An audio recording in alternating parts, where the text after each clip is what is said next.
Fala pessoal, beleza? Diogo aqui e hoje eu quero mostrar para vocês um pouquinho da biblioteca Streamlit do Python, que é a biblioteca mais popular para a criação de dashboards.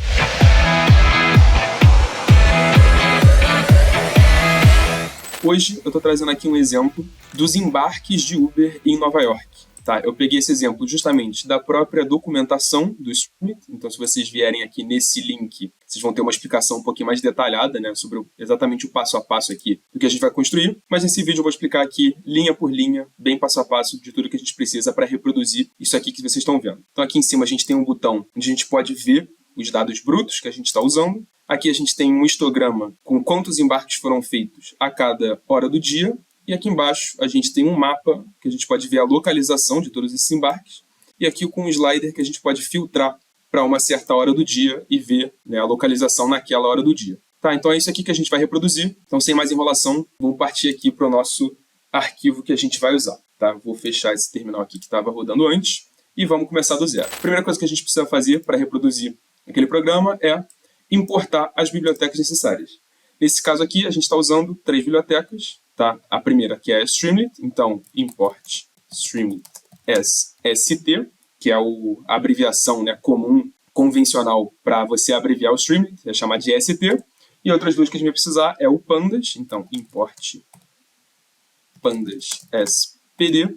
E por último, import NumPy as NP. Se você ainda não tem qualquer uma dessas bibliotecas instaladas, é bem fácil, você pode vir aqui em terminal, novo terminal, ou como eu gosto de fazer, é Ctrl aspas, tá? Que é o atalho pelo teclado para você abrir aqui o terminal. E aqui você vai digitar pip install Streamlit.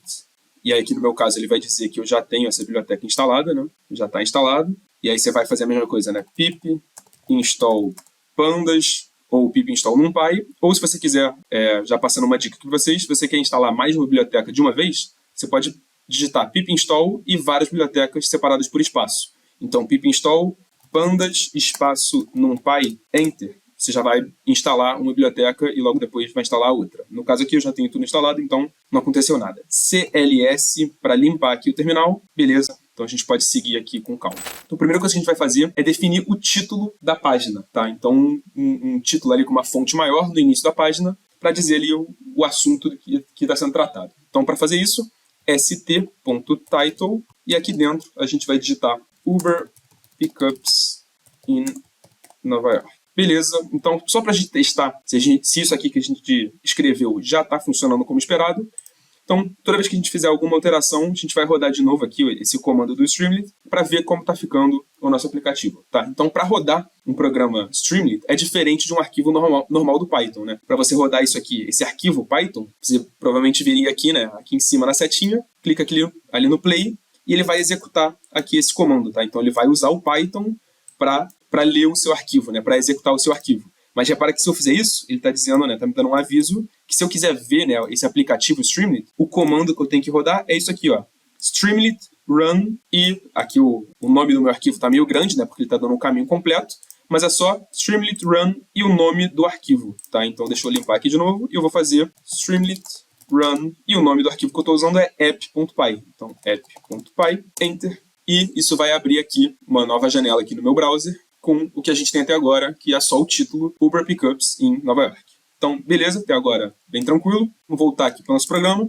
E outras coisas que eu vou definir aqui, logo nesse início, são algumas variáveis, tá, que a gente vai usar um pouquinho mais para frente. Então aqui não tem muito mistério. Deixa eu só criar uma variável chamada data_column, que vai ser igual a date_time. E em seguida, data URL, que vai ser... isso aqui deixa eu copiar na mão. Copiar aqui do meu gabarito, que está aberto aqui do lado. E é isso aqui. Aqui estão os dados que a gente vai usar, né? A gente vai baixar os dados que estão aqui em formato CSV. Enfim, a gente vai fazer isso logo em seguida, que é justamente o próximo passo. Aliás, esse comentário aqui devia estar aqui em cima, né? Estou definindo algumas variáveis. E, na sequência, a gente vai definir uma função para carregar os dados. Eu vou usar esse decorator aqui antes da função, que é para dizer que o resultado dessa função vai para o cache. Tá? Então, é uma função que a gente não precisa ficar executando o tempo todo. Né? Toda vez que você interage com uma página do Streamlit, esse arquivo aqui ele roda todo de novo. Só que para carregar os dados, a gente só precisa fazer isso na primeira vez, né? Quando a gente está inicializando o nosso programa, a gente vai carregar os dados, mas na sequência, quando a gente estiver interagindo com aquele slider, por exemplo, a gente não precisa ficar carregando os dados toda hora. Então a gente vai carregar essa função só uma vez, e se ela já tiver sido executada, a gente não vai executar mais. É isso que esse comandinho aqui que eu vou escrever agora vai fazer, tá bom? Então, st.cachedata, se você coloca @st.cachedata e na sequência define a sua função, que no nosso caso aqui eu vou dar um nome de load data, essa função só vai ser executada se ela não foi executada ainda, tá? Então, se ela já foi executada, não vai ser executada de novo. Então, o que eu vou passar aqui? Quantas linhas dessa base de dados eu quero carregar, porque é uma base de dados bem grande, então não preciso de todas as linhas, vou pegar só as primeiras. E a primeira coisa que eu vou fazer aqui é data igual a pd.readcsv. E aqui dentro eu vou passar justamente data URL. E aqui eu vou passar quantas linhas que eu quero ler. Então, anyRows igual anyRows. Então, tá o parâmetro anyRows, que é o parâmetro da função readcsv. A gente está passando anyRows, que é o parâmetro que eu estou passando aqui para a função loadData. Tá? Esse que é o caminho aqui dos dados que está acontecendo. Então, primeiro de tudo, deixa eu só, antes da gente fazer mais manipulações aqui em cima desses dados, eu vou simplesmente retornar esse data. Aqui embaixo eu vou carregar, eu vou chamar essa função data recebe load data, passar aqui 10.000 linhas, tá? E só para a gente ver o que a gente tem aqui num primeiro momento, antes de fazer algumas manipulações a mais, deixa eu printar. Aliás, ao invés de eu printar data e o resultado aparecer aqui, né, no meu terminal, eu vou mostrar essa tabela, né, o resultado da função readcsv é um data frame, né, uma tabela do Python. Então eu quero mostrar essa tabela no nosso aplicativo web do Streamlit, quero mostrar essa tabela bruta num primeiro momento, tá? Então para isso, st.dataframe e eu vou passar aqui data, tá? Então, e uma coisa legal do Streamlit também, que toda vez que você faz uma alteração no seu arquivo, né? Ó, eu fiz uma alteração, aí tá com essa bolinha branca aqui, tá? Aí eu dei Ctrl S para salvar o arquivo, então deixa eu voltar com a alteração que eu fiz, né? Então eu escrevi essa linha, tá com a bolinha branca, significa que ainda tem uma alteração não salva. No momento que eu dou Ctrl S, esse aplicativo do Streamlit, ele já é atualizado em tempo real.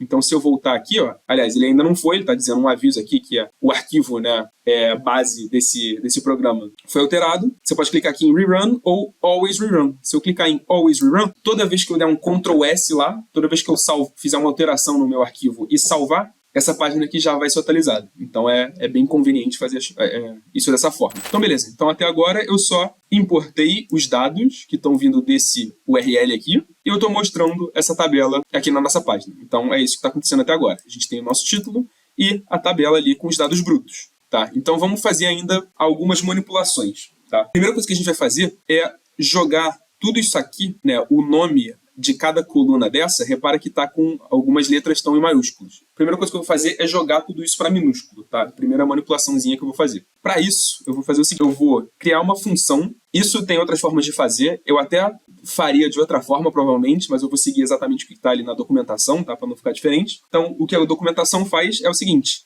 eu vou criar uma variável chamada lowerCase e o que eu vou guardar nessa variável vai ser o seguinte, vai ser uma função lambda que vai receber um certo parâmetro, né, que eu estou chamando de x, eu vou converter esse parâmetro x para uma string, tá, para um texto, e na sequência eu posso usar o método lower das strings. Então, para cada entrada que essa função receber, ela vai converter para um texto, né, para uma string, e vai jogar tudo para lower, né, vai jogar tudo para minúsculo. E a gente vai usar essa função para renomear as colunas do nosso data frame. Então, para isso, data.rename, eu vou passar aqui a função que vai fazer essa manipulação para a gente, no caso, justamente essa função lowercase, que a gente deu o nome. Eu vou fazer isso no axis columns, eu poderia fazer isso nas linhas ou nas colunas, no index ou nas colunas, aqui eu estou fazendo nas colunas, e eu vou passar esse último parâmetro aqui, in place, para eu sobrescrever essa tabela que a gente já tem, tá? Então essa variável data aqui, né, o nosso data frame, ao invés de eu ter que...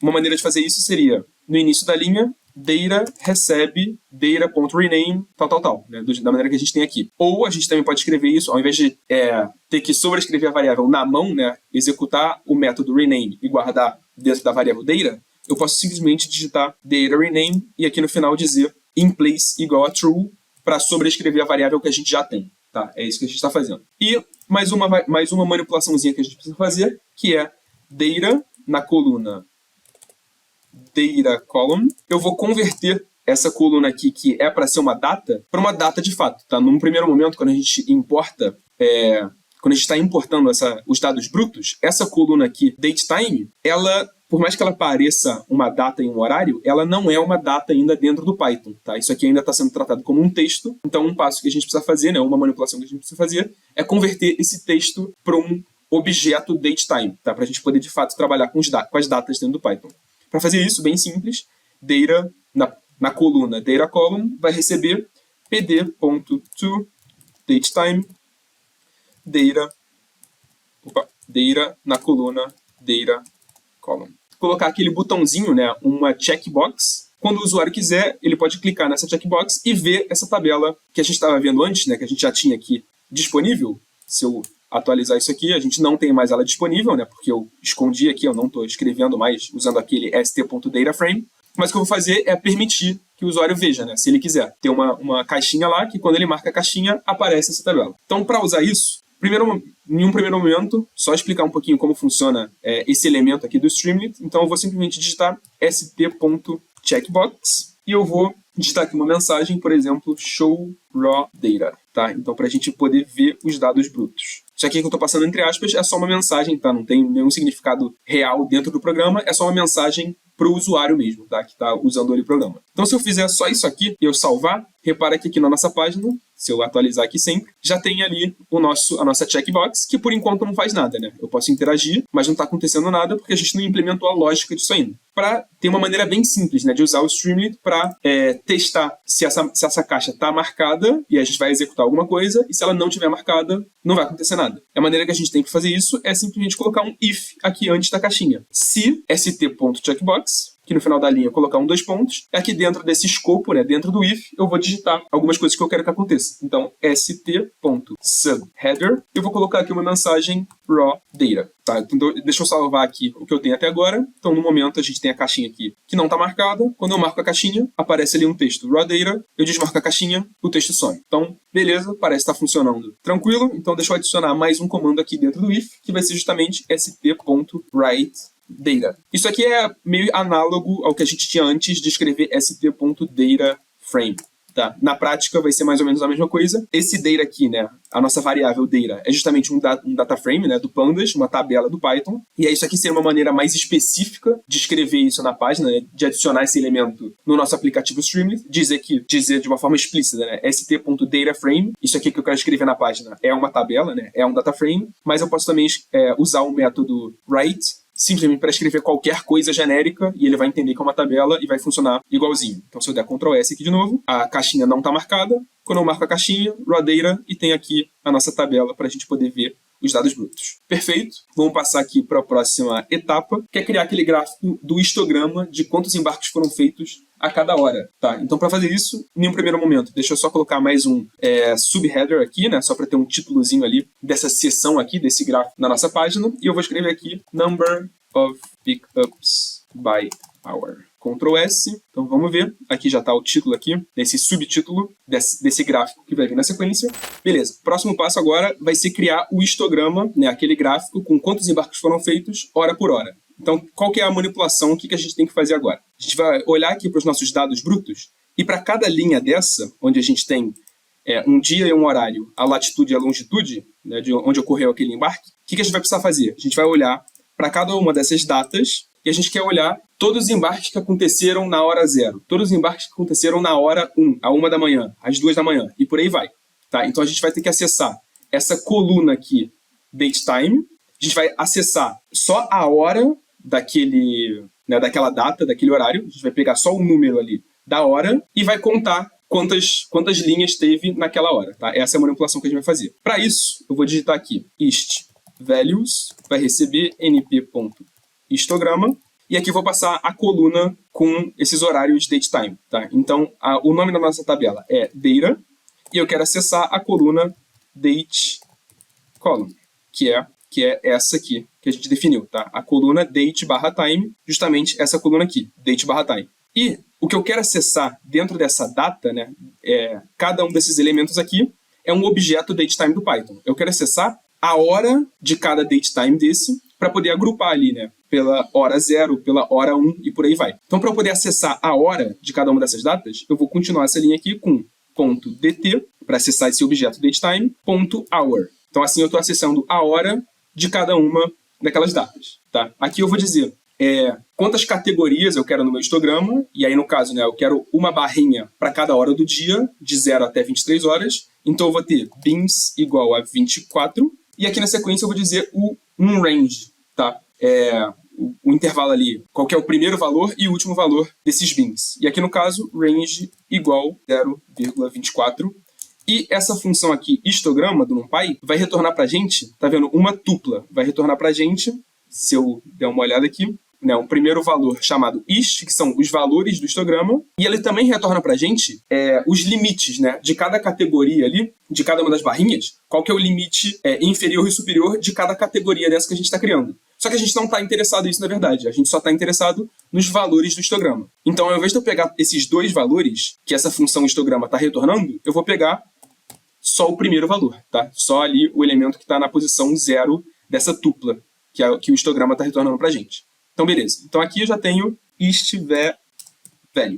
Beleza. Então, agora que eu já tenho os valores do histograma, eu posso simplesmente criar um st.barchart,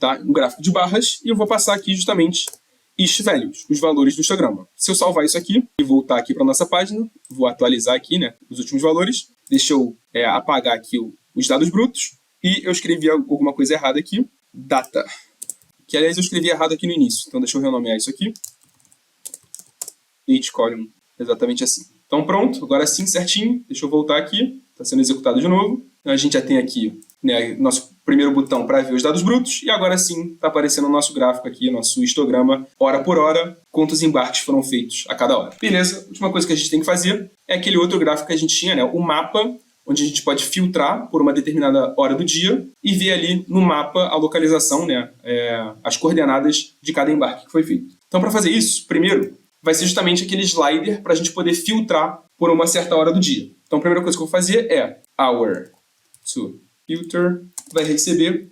st.slider, e aí só colocar um título aqui, né, de qual informação está sendo inserida nesse slider, que no caso aqui é hora, qual hora do dia eu quero ver. Eu vou dizer que é de 0, né, as opções que eu tenho é de 0 até 23, e vai começar, né, por padrão, a gente vai começar olhando para a hora 17, tá? Então, o resultado do slider, né, eu vou ter lá na minha página um sliderzinho que eu posso interagir, e toda vez que eu interajo com ele, o resultado, né, o número que está lá no slider, vai vir para essa variável hour2filter. E a gente pode usar essa variável para filtrar justamente o nosso data frame, né, os dados que a gente tem. Então, para fazer isso, filter data vai receber data, onde data na coluna date column .dt.hour é igual essa hora do slider, tá? Então, explicar aqui com calma o que está acontecendo. No meu slider, eu fui lá, selecionei a hora 17. Esse número 17 está vindo para dentro dessa variável hour2filter. E aqui eu estou filtrando a nossa tabela que a gente tem. Então, quais que vão ser os dados filtrados? Vão ser a nossa tabela, em quais linhas da nossa tabela, né? Quais linhas que eu quero manter nos meus dados filtrados? São as linhas onde a coluna date column, a hora que está lá no datetime, é igual a essa hora que foi filtrada. Então, nessa tabela aqui, onde a gente tem os dados brutos, eu vou olhar para a hora de cada um desses datetimes. Se a hora que está aqui, a hora 00, né? Então, meia-noite, se eu filtrar no meu slider pela hora 0, cada uma desses